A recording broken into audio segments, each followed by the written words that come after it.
দুই বন্ধু ভিকি ও ভিকাস একসাথে ইঞ্জিনিয়ারিং কমপ্লিট করেছে। ভিকির ইচ্ছা শুরু থেকেই ক্লিয়ার ছিল, সে তার কলেজে আসা সবচেয়ে বড় কোম্পানিতে জায়গা চায়, যাতে সে ভালো প্যাকেজ পায়। দুজনের মেধা খুবই ভালো, তাই তারা সুযোগও পেয়ে যায়। 6 লাখ স্যালারিতে জব হয়ে যায়। এখন সে জানে যে কর্পোরেট জবে টাকা কামানোর একটাই পদ্ধতি রয়েছে, চিন্তা করো আর আরো টাকা চাও। একটা কোম্পানিতে কিছু বছর কাজ করে কোম্পানি বদলে ফেলো, আর নতুন কোম্পানিকে আগের কোম্পানির স্যালারি দেখাও। প্রতিবার 10 থেকে 40% বেশি পাওয়ার সম্ভাবনা রয়েছে। তারপর লাইফ সেট। তার তো এমনই মনে হলো। কলেজ ছাড়ার অনেক বছর হয়ে গেল, আর ভিকি ব্যাঙ্গালোরে 30 লাখের প্যাকেজও নিয়েছে, কিন্তু সে খুশি না। ফ্রি টাইম নেই, টেনশনে চুল সাদা হয়ে গেল। নিজেকে কম্প্রোমাইজ করে ফেলেছে সে। ভিকি এখন ভিকাসকে মিস করে, আর চিন্তা করে ভিকাস কি করছে। সে তো কোনো ক্যাম্পাস প্লেসে বসেওনি। তার অবস্থা হয়তো আমার চেয়েও খারাপ। কল করে দেখি। ভিকি ভিকাসকে কল করে আর জিজ্ঞেস করে, ভাই কি অবস্থা, কি চলে? চিনছিস আমাকে? আমি ভিকি। এত বছর হলো কথা হয়নি আমাদের। ভিকাস বলে, খুবই ভালো অবস্থা। আমি ভালো, তুই কেমন আছিস বল? কোথায় থাকিস এখন? ভিকি, আমি ভালো আছি দোস্ত, ব্যাঙ্গালোরে আছি। আর কই যাব, কর্পোরেটের ধাক্কা খাচ্ছি। আরো একটু গর্ব করে বলে, 30 লাখের প্যাকেজ পেলাম, এখন কোম্পানি বদলি করব। নেক্সট কোম্পানি থেকে 35 লাখ চাচ্ছি। তুই বল কি অবস্থা? ভিকাস, আমি তো বলেছিলাম দোস্ত, আমার ফিনান্সিয়াল ফ্রিডম আর টাইম ফ্রিডম চাই, তাই করছি। নিজের ছোট একটা বিজনেসও আছে। ভিকি, ভালো দোস্ত, কত ইনকাম হয়? ভিকাস, বেশি না, একটু আধটু কামাই হয়। ভিকি, বল না কত কামাই হয়? ভিকাস, বেশি না, 1 থেকে 2 কোটি পার মান্থ। ভিকাস, বাহ, ভালোই তো কাজ করে ফেললি, তুই তো ঠিকই ছিলি। ভিকাস, তোকে তো বলেছিলাম দোস্ত, আমি মালিক হতে চাই, চাকর নয়।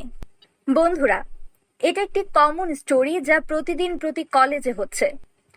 ডিফারেন্স মানুষের ক্যাপাবিলিটির মধ্যে নয়, তাদের অ্যাটিটিউডের মধ্যে হয়, ফিনান্সিয়াল আইকিউর হয়।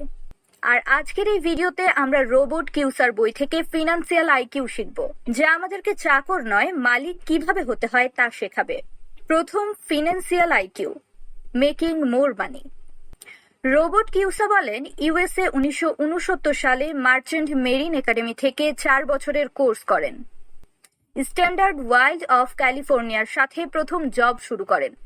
সেখানে বছরে 5 লাখের কাছাকাছি ইনকাম হতো। সে সময়ে এটি ছিল একটি ভালো বেতন। কিন্তু এরপরে উনি মেরিন কাপ জয় করেন। সেখানে তাকে একটি যুদ্ধ করতে যেতে হবে। সে সময় তার কোনো বন্ধু যুদ্ধে যেতে চায়নি, কিন্তু তার মনে হলো দেশের জন্য কিছু করা দরকার। কিন্তু মেরিন কাপ জয়ের করার জন্য তার একটি পে কাট দরকার, আর মেরিন কাপ বছরে কেবল 25,000 পেত। 5 বছর মেরিন কাপ জয়ের করার পর সে আবার সিভিল হয়ে গেল। সেখানে তাকে একটি যুদ্ধ করতে যেতে হবে। সে সময় তার কোনো বন্ধু যুদ্ধে যেতে চায়নি, কিন্তু তার মনে হলো দেশের জন্য কিছু করা দরকার। কিন্তু মেরিন কাপ জয় করার জন্য তাকে একটি পে কাট দরকার, আর মেরিন কাপ বছরে কেবল 25,000 পেত। 5 বছর মেরিন কাপ জয়েন করার পর সে আবার সিভিল হয়ে গেলেন। আর তার সামনে সবচেয়ে বড় চ্যালেঞ্জ ফিনান্সিয়াল আইকিউ নাম্বার 1, মানি, মেকিং মোর মানি, বেশি টাকা কামানোর পদ্ধতি। তিনি আবার স্ট্যান্ডার্ড ওয়াইল্ড কোম্পানিতে জয়েন না করে একটি পে কাট নিলেন এবং জেরক্স কোম্পানিতে জয়েন করলেন। সেখানে 720 টাকা পার মান্থ পেতেন। পরিবার মনে করে যুদ্ধের পর মাথা খারাপ হয়ে গেছে, এত কম টাকায় কিভাবে আমি জবটি করতে পারি? আমি জানতাম টাকা কামানোর জন্য আমার মালিক হতে হবে, জব না। বিজনেস করার জন্য আমার সেই সম্পর্কে ধারণা থাকতে হবে। আমি অনেক লাজুক, কিন্তু সেলসে আমাকে দক্ষ হতেই হবে। সেজন্য আমি এই কোম্পানিতে সেলসের জব করছি। যখন আমি আমার বিভাগের বেস্ট সেলসম্যান হয়ে যাই, তখন ওই চাকরি ছেড়ে দিলাম আর নিজের বিজনেস শুরু করতে থাকি। প্রথমে ওয়ালেট বানানোর বিজনেস শুরু করি। নিজের দক্ষতায় অনেক ওয়ালেট বিক্রি করি, অনেক টাকা কামালাম। কিন্তু আমার প্রতিদ্বন্দ্বীরা আমাকে কপি করা শুরু করলো। আমার মতো সেম ওয়ালেট বানায় আর সস্তা দামে বিক্রি করে। আমি বুঝলাম আমাকে ভিন্ন কিছু করতে হবে। তাই আমি ওয়ালেটে রকস্টারদের নাম লিখে দাম দিয়ে সেল করা শুরু করি। এর জন্য আমি লাইসেন্সও নিলাম। এরপর আবার এই আইডিয়াও তারা কপি করে ফেলে। আমার বিজনেস আবার লসে চলে যায়। আমি তাদের বিরুদ্ধে কেসও করি, কিন্তু পরে বুঝলাম লস তো আমারই হচ্ছে আর আমার উকিলের লাভ হচ্ছে। একটা কথার কথা আছে, দুশ্মনকে হারাতে না পারলে তাদের সাথে হাত মিলিয়ে ফেলো। আমিও তাই করলাম। তাদের সাথে হাত মিলিয়ে তাদের বললাম আমার ওয়ালেট বানাতে, যার কারণে ওয়ালেটের দাম কমিয়ে দিতে হলো। আর আমি সেলসে ভালো ছিলাম, তাই অনেক ওয়ালেট বিক্রি করি আর অনেক টাকা কামালাম। আর ফিনান্সিয়াল আইকিউ নাম্বার 1-এ ভালো করলাম। ফিনান্সিয়াল আইকিউ নাম্বার 2, যখন এটি হচ্ছে প্রোটেক্টিং ইউর মাইন্ড, যা সবাই ফলো করেন। 3 জনের একটা কাহিনী চিন্তা করো। সিচুয়েশন নাম্বার 1, সন্দীপ বছরে 10 লাখ ইনকাম করে, কিন্তু 30% সরকারকে ভ্যাট দিতে হয়। তার কাছে 7 লাখ থাকে।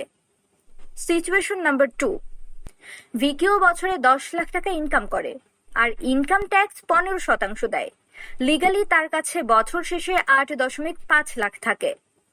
সিচুয়েশন নাম্বার 3, কুলদীপও বছরে 10 লাখ টাকা ইনকাম করে, কিন্তু সরকারকে কোনো ট্যাক্স দেয় না। লিগালি তার কাছে বছর শেষে 10 লাখই থেকে যায়। 3 জনই ভালো এবং সমান ইনকাম করলো, কিন্তু ট্যাক্স কম বেশি দিতে হলো।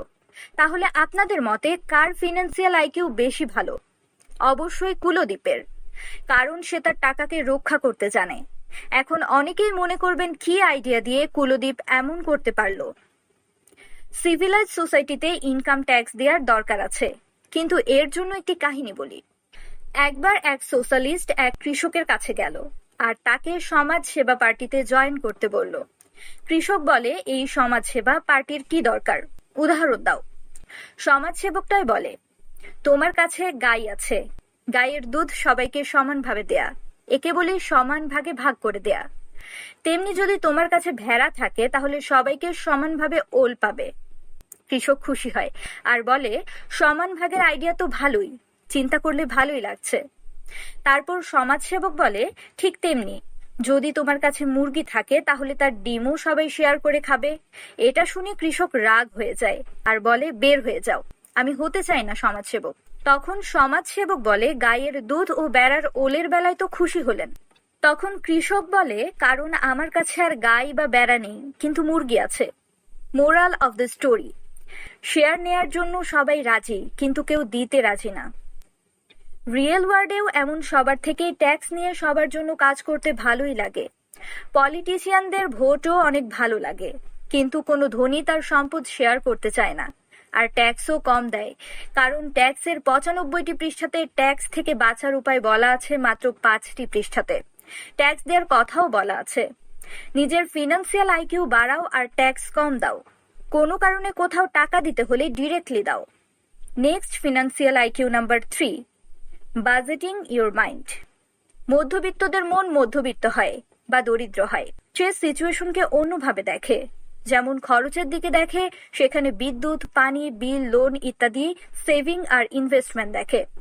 সেই মধ্যবিত্ত যে নাকি কাল ধনী হতে পারবে, আর যাদের ফিনান্সিয়াল আইকিউ বেশি, তারা আগে সেভিং আর ইনভেস্টমেন্ট করে, তারপর এসব খরচের দিকে টাকা দেয়। এই সিকোয়েন্সকে তারা বদলায় না কখনো। রবার্ট বলে, সে আর তার স্ত্রী কিম একটা অ্যাকাউন্ট রাখে, যার নাম বেটি। তাদের দুজনের মাসিক বেতন $1000 কাছাকাছি, কিন্তু মাসিক খরচ $1500। রবার্ট বেটিকে বলে, $1000 থেকে 30% ইনভেস্টমেন্ট আর 30% সেভিংস এর জন্য রাখবো আমরা, আর বাকি $700 দিয়ে $1500 খরচ বহন করতে হবে। বেটি রাগান্বিত হয়ে যায়। সে বলে, না, আগে আমরা সব ঋণ আর বাকি খরচ বহন করব, পরে সেভ করব। রবার্ট বলে, এমন করলে কখনো ধনী হতে পারবো না। মোরাল অফ দ্য স্টোরি, একজনকে অ্যাকাউন্ট ফিনান্সিয়াল আইকিউতেও ভালোই হতে হবে, এটা চিন্তা করা ঠিক নয়। Financial IQ number 3, leveraging your mind. যেমন গাড়ির স্পিড বাড়ানোর জন্য থাকে এক্সিলেটর, ঠিক তেমনি টাকা জলদি বাড়ানোর জন্য দরকার লেভারেজিং। আসুন এটাকে সহজে বুঝে নিই। যখন একজন মধ্যবিত্ত মানুষ নিজে ইনভেস্ট করে, তখন তার লেভারেজ 1:1। কিন্তু যদি লোন ব্যাংক থেকে তার টাকা নিয়ে ইনভেস্ট করে তাহলে লেভারেজ হবে 1:4। 1 টাকার ইনভেস্টমেন্ট দিয়ে 4 টাকার ইনভেস্টমেন্ট হয়ে যাবে। রবার্ট 3 ইউনিটের অ্যাপার্টমেন্ট যা $20 মিলিয়ন তা নেয়, আর নিজের $4 মিলিয়ন দেয়, আর বাকি ব্যাংক থেকে লোন নেয় $16 মিলিয়ন। মানি 4:16, মানি 1:4 এর লেভারেজ। কিন্তু এখন যত রেন্টাল ইনকামে যা আসে তা দিয়ে লোন পরিশোধ করে। এর অনেক ফায়দা। ফায়দা 1, যদি তিনি 16 মিলিয়ন নিজের জমানো টাকা দিয়ে জোগাড় করতে চাইতেন তাহলে তার আরো 10 বছর লাগতো। ফায়দা 2, 10 বছর পর 20 মিলিয়নের অ্যাপার্টমেন্ট কিনতে গেলে এতদিন তার দাম দ্বিগুণ হয়ে যেত। ফায়দা 3, যদি তার কাছে $20 মিলিয়ন ছিল তাহলে সে চাইলেই ব্যাংকের সাহায্য নিয়ে $100 মিলিয়ন সম্পদ কিনতে পারত। মানি নিজের ইনভেস্টমেন্টকে মাল্টিপ্লাই করতে পারতেন। এখন ফাইনালি লোন নেয়ার স্ট্র্যাটেজি আর সম্পদ কেনার স্ট্র্যাটেজির জন্য নলেজ দরকার, যার জন্য ফিনান্সিয়াল আইকিউ নাম্বার 5 বেশি গুরুত্বপূর্ণ। Improving your financial information. Robert বলেন, 2 বছর আগে আমি ও আমার স্ত্রী বলি আমরা একটা কার কিনবো। তখন আমরা কিনতেও পারতাম, কিন্তু কিনলাম না। যে কোনো ভালো ফিনান্সিয়াল আইকিউওয়ালা মানুষ এমন করবে না, কারণ $2 লাখ কার আমি যেদিন শোরুম থেকে বের করব তার দাম $1,12,000 হয়ে যাবে। আজই আমার গোল্ড ইনভেস্টমেন্ট থেকে $2 লাখ নামালাম আর নিজের ব্রোকারকে দিলাম, আর বললাম তোর কাজ হচ্ছে এই $2 লাখ থেকে আরো $2 লাখ কামানো। মাস শেষে সে ব্রোকার আসলো আর সে $2 লাখ $4.5 লাখ করে এনেছিল। আমি তাকে ফি দিলাম $25,000 আর ট্যাক্স দিলাম, আর $2 লাখের নতুন কার কিনলাম। বাকি $2 লাখ আমার গোল্ড ইনভেস্টমেন্টে দিলাম। একে বলে টাকা দিয়ে কামানো। তার মানে এই না যে সব ব্রোকার টাকা ডাবল করতে পারবে, কারণ 95% ব্রোকার জানে না তারা কি করছে, আর ভালো ব্রোকার পাওয়া কষ্ট। আর মেইন পয়েন্ট হচ্ছে যার কাছে $2 লাখ থাকবে সে তো খরচ করে ফেলবে, কিন্তু হাই ফিনান্সিয়াল আইকিউওয়ালা মানুষ এটা করবে না। তাদের ব্রোকার এটা পেরেছে কারণ তাদের কাছে এসে ছিল, ফিনান্সিয়াল এডুকেশন এসে, মানে টাকার বুদ্ধি, যা তারা পেরেছে আগের এক্সপিরিয়েন্স থেকে।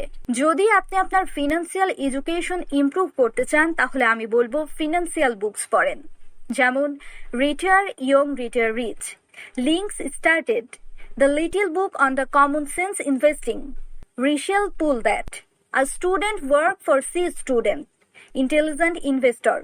যদি আপনি ইংলিশে দুর্বল বা সময় কম হয় তাহলে আপনি হিন্দিতে সামারি শুনতে পারেন গুগল অ্যাপে, যেখানে 130-এর চেয়ে বেশি সামারি হিন্দিতে আছে ফ্রিতে। যদি আপনি গুগল অ্যাপে ইন্টারেস্টেড তাহলে আমি ডিসক্রিপশনে দিয়ে দেব লিংক। তাহলে বন্ধুরা, আমরা এই ভিডিওতে 5টি ফিনান্সিয়াল আইকিউ পয়েন্ট সম্পর্কে আলোচনা করলাম, যার প্রথম পয়েন্ট মেকিং মানি, অর্থাৎ সবার আগে এটা চিন্তা করা উচিত কিভাবে বেশি টাকা কামানো যায়। সেকেন্ড ফিনান্সিয়াল আইকিউ ছিল প্রোটেক্টিং ইউর মানি, অর্থাৎ যত পারো কম ট্যাক্স দাও। Financial IQ number 3 budgeting your money, অর্থাৎ সেভিংস অ্যান্ড ইনভেস্টিং আগে করো, বেতন যতই কম হোক না কেন। Financial IQ number 4 leveraging your money, এটা শিখে গেলে আপনি কম সময়ে বেশি টাকা কামাতে পারবেন। Finally, fifth financial IQ improving your financial information, যার জন্য নিজের নয় অন্যের এক্সপিরিয়েন্সকে কাজে লাগানো দরকার। বুকস পড়ো, সামারি শোনো, এর জন্য আছে গুগল অ্যাপ, ডিসক্রিপশনে দেয়া হলো। এরকম আরো ভিডিও পাওয়ার জন্য চ্যানেলটি সাবস্ক্রাইব করে পাশে থাকা বেল আইকনটিতে প্রেস করুন, এবং নেক্সট ভিডিও কি নিয়ে দেখতে চান কমেন্ট বক্সে জানিয়ে দেবেন। সেই সাথে সময় কণ্ঠ চ্যানেলের সাথেই থাকুন। ধন্যবাদ।